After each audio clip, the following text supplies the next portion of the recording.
अंबाती रायडू ने देखा कि इंडिया पाकिस्तान के बीच में इस समय जो मैच चल रहा है उस मैच में थला तो खेल ही नहीं रहे। तो भैया अपनी एक बेफालतू सी इमेज की इंपॉर्टेंस को बढ़ाने का काम कैसे किया जाए कि चलो भैया रायडू ने सोचा कि चलो थोड़ा सा ज्ञान पेलते हैं और बंदे ने जाकर पता नहीं क्या खा पी के ट्वीट कर दिया, an eye for an eye will make the whole world blind. लेकिन ये पनौती ये चीज बोलते समय ये भूल गया कि an eye for an eye will make the whole world blind वाली स्थिति में भी जो व्यक्ति सामने वाली व्यक्ति की दूसरी आंख भी फोड़ेगा ना, उसकी एक आंख बच जाएगी। इसका मतलब यह है कि आखिरी में आंख फोड़ने वाला अंधा नहीं रहेगा।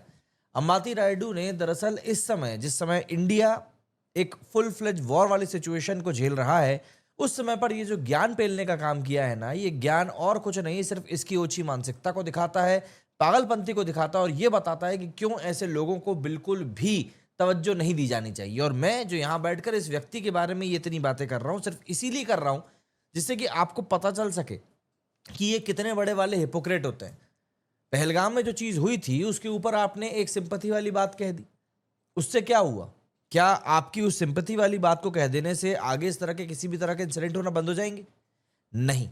इस समय जो एक्शन हमारे देश हमारी फौज ले रही है उसी के कारण एक पॉसिबिलिटी है कि शायद इन फ्यूचर इस तरह के इंसिडेंट ना हो। क्या भरोसा, पाक ऑक्यूपाइड कश्मीर जो है वही हमारे पास में आ जाए। लेकिन इन जैसे लोगों को जो कि सिर्फ और सिर्फ अपनी ज्ञान पेलने की क्षमता को अपनी पीछे वाली जेब में लेकर चलते हैं कि जहां पे इनको बैठना होता है वहां पर उसको जेब से निकाल कर पेलना शुरू कर देते हैं, ये लोग कभी नहीं समझ सकते इन सब बातों को। और इसीलिए ये लोग इस तरह की दकियानूसी बातें करते हैं जब ये बोलते हैं कि नहीं भैया an eye for an eye will make the whole world blind. अरे भैया पहली बात तो ये कि पहली आंख किसने फोड़ना शुरू करी, इस बारे में कभी सवाल किया इस बंदे ने? और रायडू तो वो है भाई जो आईसीएल खेलने के लिए गया था, वो आईसीएल जिसमें खेलने वाले खिलाड़ियों के ऊपर बीसीसीआई ने बिल्कुल पूरा बैन लगा दिया था। भाई क्या बोल सकते हैं हम ऐसे लोगों के बारे में? मैं सोशल मीडिया पर आपको सीधे लेकर चलता हूँ और आप खुद देखो कि वहां पर किस तरीके से लोग इसको मिलकर पेल रहे हैं। यहां पर आप इस भाई साहब का ट्वीट देखो, ये जो इस बंदे ने यहां पर बीच में ट्वीट किया हुआ है कि an eye for an eye makes the whole world blind, है ना, पूरी दुनिया को ये यहाँ पर अंधा करने की जो बातें कह रहा है उसी बात को लेकर हम भी यहाँ पर बात कर रहे हैं। अब इसके ऊपर जो रिएक्शन आए हुए हैं जरा हम तो उन रिएक्शंस की बात करते हैं कि लोग क्या कह रहे हैं।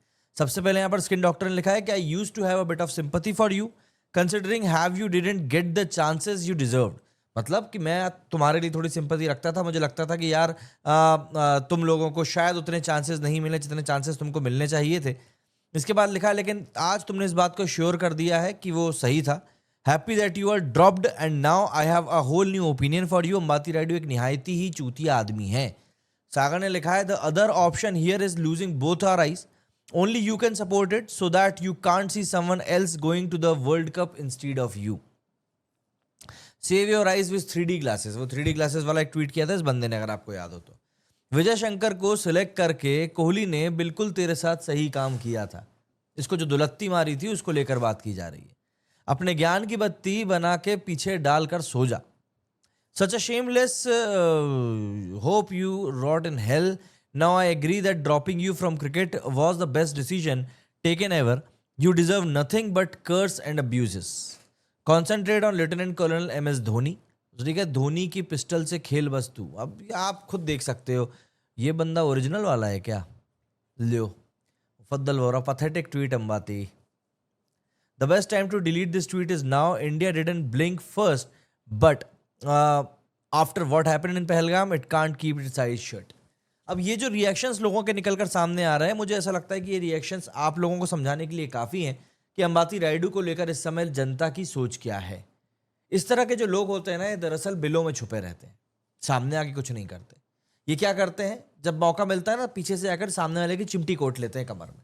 बस ये वही काम करते हैं, क्योंकि इनको पता है कि अगर ये सामने निकल कर आएंगे, बात करेंगे, कुछ बोलेंगे तो ऑब्वियस सी बात है इनको कुछ ना कुछ पड़ सकता है, थोड़ा बहुत नहीं अच्छा खासा पड़ सकता है। और अंबाती रायडू भाई, कमेंट्री भी हमने इस बंदे की सुनी ना, किस तरह की कमेंट्री ये बंदा कर रहा था।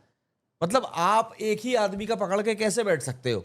हाथ की बात कर रहा हूँ, है ना, और किसी चीज की बात नहीं कर रहा हूँ। और ये बंदे ने वाकई में कमेंट्री में दिखाया था कि क्यों इस तरह के लोगों को कमेंट्री पैनल का हिस्सा नहीं बनाना चाहिए। और आज जब इंडिया ये चाहता है कि भैया आप इस प्रकार के ज्ञान को अपने मुंह में रखे रहो, अगर है भी तो, तब भी इस आदमी ने हिमाकत करी है इस बात की कि नहीं मैं तो बकूंगा।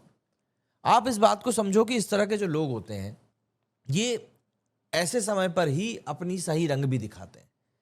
मैं ये नहीं कह रहा हूं कि अंबाती रायडू एंटी नेशनल है या अंबाती रायडू भारत के खिलाफ है, मैं बिल्कुल नहीं बोल रहा हूं। लेकिन जो इस बंदे की सोच है, इस सोच को जेब में ही रखा जाना बहुत ज्यादा जरूरी था। मैं इस बात को यहां पर पूरा पूरा सपोर्ट करता हूं। आप बताइएगा कमेंट सेक्शन में जाके कि आप क्या सोचते हैं।